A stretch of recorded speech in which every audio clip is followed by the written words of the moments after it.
Hey guys, it's Kusi. Let me welcome you to episode 3 of in this Zero to Hero sub-machine gun rogue. In the last episode, we finally stepped foot in keys in which the mobs lived long enough for us to actually do some magic. We opened the vault, undeservedly yoinked the faucet, gotten ourselves a high-budget pocket knife, and then unleashed the most insane montage of early fight clips that just highlight the stupid burst damage of the spec without even showing you the drop-off. And not even the tiniest bit of any skill I probably don't even have. But hey, fake it till you make it. And today, we make it. Or made it? Make it? Made? Bro, what is English anymore? I don't know, Jeff. Who cares? The best part about making YouTube videos is being beyond stupid and still getting attention. And that's a fact. With that being said, today we roll up to the big boy keys. The keys that will build the foundation of our 3K adventure, because plus 10 is on the board today.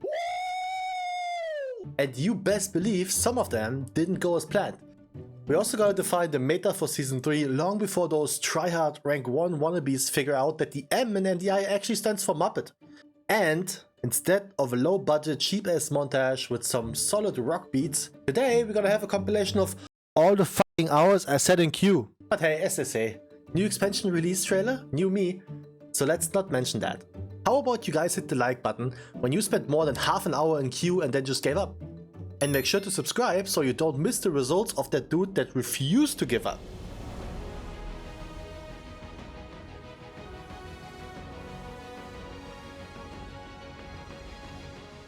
Alright, so after receiving the catalyst charge that I needed to get myself some faucet, the question was, what's next? And I'm glad you asked. Next on the list is managing to secure a plus 10 key for our vault. Two ways of getting there. Either we play our own key up to 10 and invite the absolute banger party, or applying to somebody else's key and deal with the constant rejection. So you already know the drill. Man, I just want to play the game! The waiting situation got everyone so confused that this shaman really thought he wants some smoke. Are you sure about that?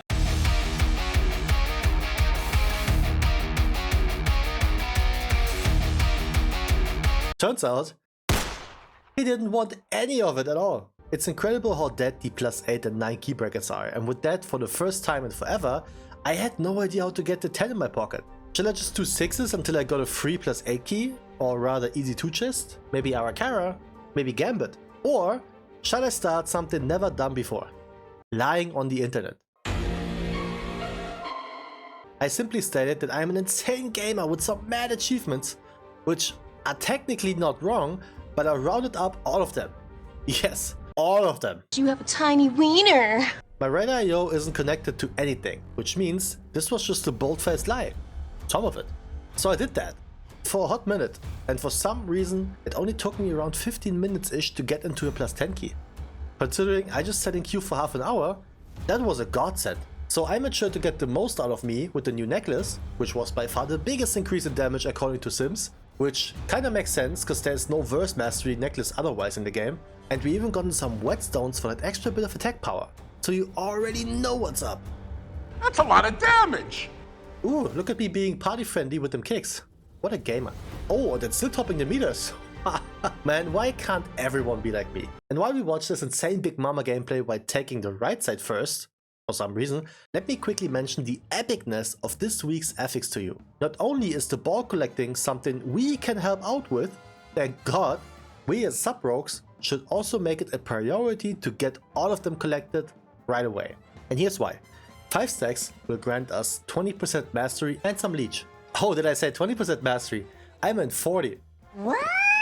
Because mastery scaling is different on every spec, those 20% also have different scalings for everybody involved. Sub-rogues usually has a higher mastery percentage, so we deadass get double. Ain't that crazy? 40% more finisher damage should absolutely be on our 2025 wishlist. No questions asked. And hey, so far so good. Third boss? Only 4 casualties, right? Well, what would you say if I tell you that this is where this run started to fall apart? You're joking. We could have lasted the boss, and then have it ready for the final boss again, but we didn't. Just keep that in mind. We did kill it eventually without any problems, just remember, we could have been quicker. But surely you lost Swamp Face then, I hear you ask. Well, yeah, about that. This means now we only lasted one time in between the very first pull and the final boss. Alright, I'm not saying anything here, just that we could have been a little bit quicker. Now, we did have some swamp related problems which weren't fixable with Lust, so there's that. And yet, still on track. And then there was a moment that really ensured that this run, ladies and gentlemen, was ready to be a butt fuck and a half. During the very last cry for help from the jump starter, our healer dropped, and instead of getting rest right before the boss, he chose to instantly release. Almost 1 entire minute we had to wait for him. So our first plus 10 key was making my heart beat so fast that you best believe that I do not want the pacemaker afterwards, I need it.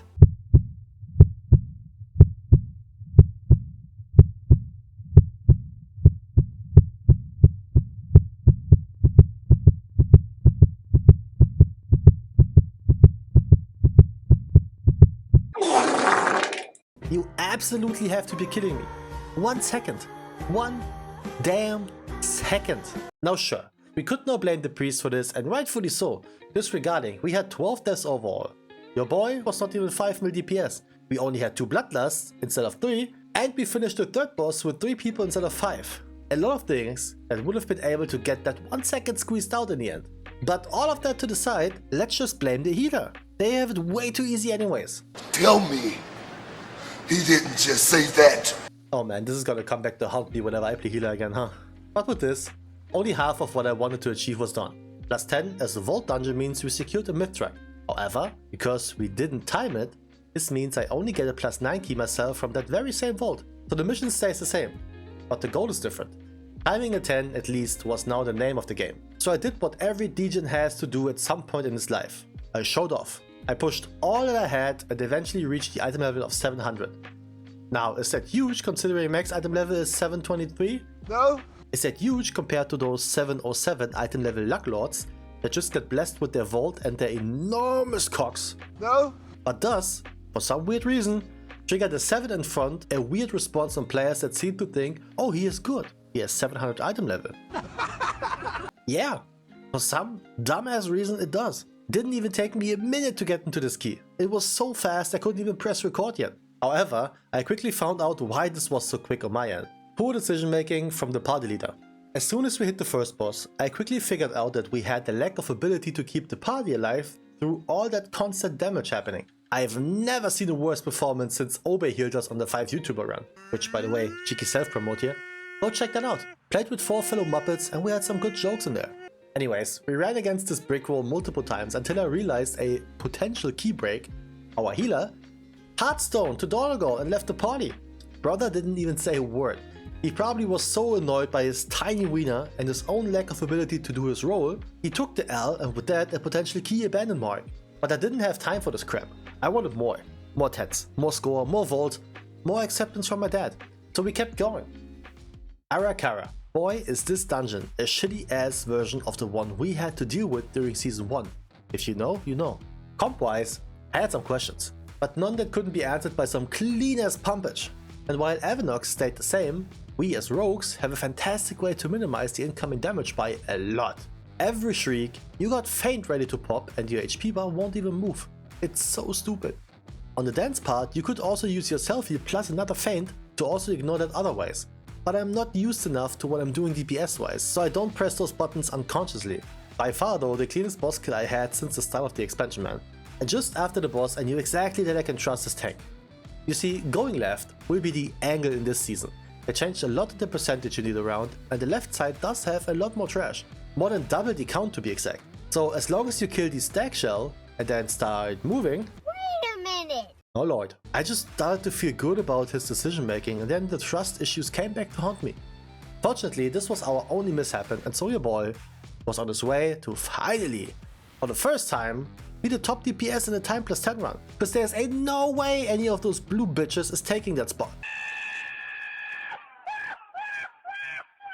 Oh, that's cap. That is cap. Details race is confirmed. So with a timed run now, we ensured a plus 10 key of our own in the upcoming vault, and I was kinda ready to call it for the week. Hence, why I made sure to include this character panel shot. However, the addiction was strong, and I thank the lords for that. I'm also very happy I recorded the entire process of applying to keys this time, because otherwise there's no damn way you would believe what happened on this one. I saw this party, right? A gamble key with 2 rogues in them. Party owner was outlaw, the other guy assassination. Now, where those two premates, I have no idea. But I applied because I thought it's funny to have a triple row comp. Just as a joke. Turns out, he didn't speak funny the way I do. This guy gets shit done. Now, this alone was hilarious to me and I loved I had this on record as a meme. And I even told them that nobody would apply to this. And then this dude legit invited 2 damn monks. Which, kinda sus, man. I don't know, I wouldn't apply to a triple row comp, I'm gonna be honest here. No CR, no lust, but 100% passion. And so our hunt for the unexpected meta comp started. Now, a sub. This is one of the few posts you wanna use black powder over eviscerate to maximize your damage. With that being said, if we had some strong AoE, I'd probably still rather funnel onto the giant, since that dude will most likely be the one that lives the longest. Just as a little idea here. The first boss though was a reason I was absolutely molding over the thought that Tazaresh will be part of the Mythic Plus cycle. You know, back in Shadowlands, and I kid you not, this whole console thing that shows everyone where to bring their orbs was not a thing. I mean, it was, but only the dude on the console was able to see it. That person had to manually share that information with their party members by either putting down beacons or just telling them. Keep in mind, also no pings. This on a PUC scenario was the absolute most insane nightmare you could have ever imagined. Luckily it's changed. So for this big boy, ensure the ads die as quick as possible, because if they stay alive during the AWP phase, things might get tricky. Oh, and when you get targeted by the beam, move ASAP. That thing will do damage before it even appears, so be mindful of that. The dragon on the other hand was even worse back in the day. They technically only changed one thing, which is the tail swipe. They removed that, which means it increases your ability to move around him by an infinite amount. I need help. You see, I once again tried to do the math. On many different devices, on a calculator, on a computer. I even searched the internet for one of the automatic calculators and put the numbers in, and I can't get it to get to that number. Oh well, not quite, since circle is only 360 degree, but you get the point. What they didn't change is that bad players get punished for being bad. Yeah, like that. Don't stand under the boss, guys. Hard to see what's going on. The key mechanic here as a party is to slowly stack them fire puddles close to the mountain, so you got the most room to move otherwise. You also want to stack, because there will be some ad spawning, and similar to Addons and Arakara, they will focus random players. So you make sure that they are all moving towards the boss, so the tank can use the breath of the dragon to kill them off without any worries. I'm telling you, the lack of the tail swipe is an absolute game changer here. That thing would have one-tapped us in so many ways, I'm sure of it. So Leah on the other hand, you know what, I like this fight. It's a bit confusing at first, especially with the lust usage because of the 2 phases it got. And there are plenty of ways to cheese this thing. First phase, taking it over here between the edge of the area and this little wagon, you will ensure that the ads will spawn on top of you. Just perfect. And then look at this. Bam! Shadow step to kick. Name a dude who's better. Just one, I wait. Second phase also involves some cheesing. Or maybe not cheesing, but positioning to make it easier. After breaking the stars, which requires you to make sure the lines will go through them spiky things, you want to go to the side of the room in order to maximize the time you have to react to them little spikes flying towards you. After 2 rotations of those, you want to move to the middle again to prepare for another breaking of stars. And then it's just repeat. Arguably the most annoying mechanic when you run for melee, however, is collapsing star. Every time you walk into one of them, an AoE gets triggered alongside the debuff. Usually I'd say the healer should do it, just because they can read the HP bars better, but in case you got a Mistweaver or a Holy Paladin, if you're a range player, maybe this will fall into your line of duty.